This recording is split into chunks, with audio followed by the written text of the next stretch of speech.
What's up guys, it's me Jeremy. From watching Challenger gameplay, there's lots of small tricks here and there that the players use to get an edge on their opponents.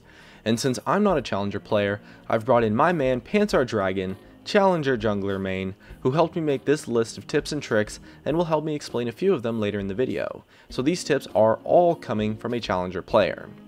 Now these kinds of tricks are fairly random and some are a bit situational, so it's a compilation of some sorts, and it's possible that you might know some of these or even have done some of them before, but the key point is that Challenger players use these tricks in every single game very consistently. Let's get started. Our first trick involves Rek'Sai tunnels, Skarner spires, and any other objects that interact with your opponents without actually giving vision. And the trick is that they actually do give vision if you pay close attention to them. In the example of Rek'Sai tunnels, they might not appear to give vision on the map, but if you're paying close attention, you can see when they disappear from the map or in the fog of war. And by seeing them disappear, you know that somebody is there, because they had to have been if they removed your tunnel.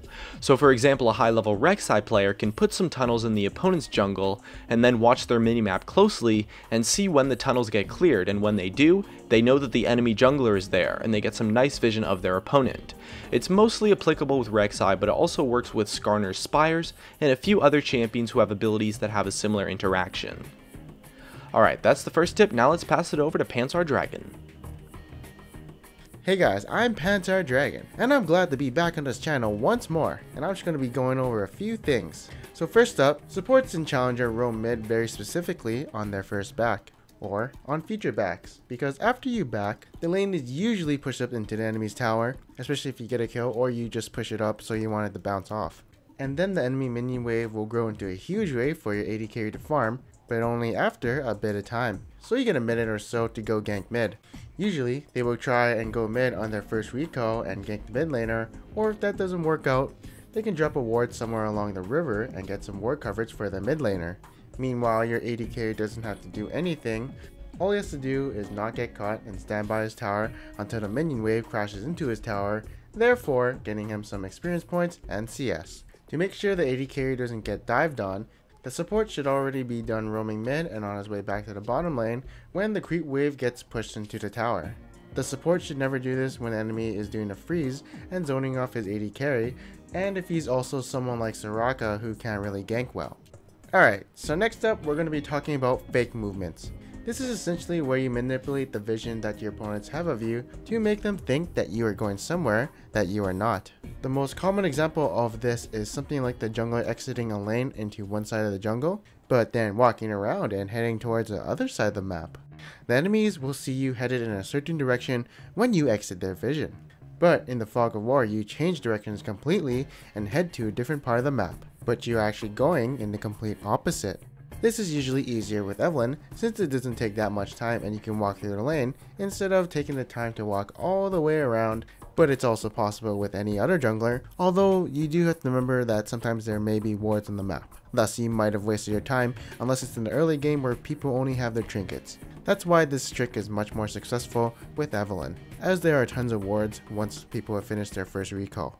But disregard that for a second and back to the trick. So what the enemy should be doing is telling their team that you went to the top side of the map. So that can lead to some false information and leading the bot lane playing pretty aggressive or overextending, and then bam, you show up and hit bot side. And information is communicated in Challenger and Master very frequently, so when someone is seen in the enemy jungle, that is pinged so everyone is aware of where the enemy jungler is, and that can leave the laners switching up their playstyle a bit. I know it heavily affects me if I'm laning and I don't know where the enemy jungler is, so I switch to a very passive style, but if I know where he is, I can switch up to a more aggressive style if I can. So this trick can be super useful if you're a bit higher elo. Our next tip involves avoiding pinks and sweepers when warding around Baron. Baron is a highly contested area when it comes to vision, and so when attempting to contest it, especially if your opponents have the better position, they are often going to use pinks and sweepers to clear out all of your wards in the areas, and then you're left to face check into an inevitable teamfight or to give up Baron for free. The ward placement I'm showing on the screen right now is an incredibly underutilized but fantastic spot to ward Baron, because the ward will not show up from the typical pink ward spot, and it certainly won't be found with a sweeper, since most players will try to clear the bushes, the area in front of the pit, and then check inside the pit itself. but the ward works great since it dodges both sweepers and pinks due to the curved angle of the wall, but will still give you enough vision to where you can see for sure if the enemy team is doing Baron or not. And so it's a great spot to ward when you want to keep vision on Baron, but won't be able to position inside and control the vision around the pit for whatever reason. People do this one a lot in Challenger, and I actually really like this trick since this is one of the things on this list that I personally didn't know about until Pants showed it to me. And speaking of Pants, let's pass it back over to him for the next trick. Next, we're going to be talking about the double jungle. So this originated in the LCS or maybe the Korean meta, where most ideas translate into solo queue. And now I'm actually seeing some diamond players actually do it too. This strategy is literally used every game. There's an off time when someone doesn't do it for a specific reason, like if they want to push in the wave so that the other double jungler misses a wave. But the reason why people do double jungle is so that the jungler comes out with more hit points at the end of his route and hitting level 3 than he would with a normal leash. Now since he has more hit point at the end of his route, he can apply more early game pressure, maybe get like 2 or 3 ganks rather than backing after like 1 gank. Plus his bottom lane is always using golems or gromp to hit that early level 2, so he can't really get a leash for them, but instead can help out his bot lane by using the smite on the golems or gromp to help fasten their clear. And it also benefits top laner since he can buy 5 health potions and maybe a ward for a safer early laning phase. The top laner also hits level 2 so they won't fall behind in experience.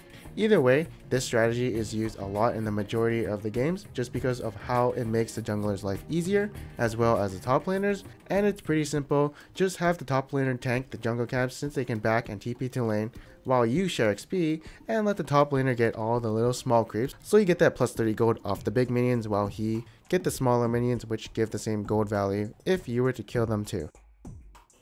So big thanks to Panzer Dragon for joining the video today, as it absolutely would not have been possible without him. Check him out through the link in the description or the annotation on the screen if you're looking for some more Challenger level content just like in this video.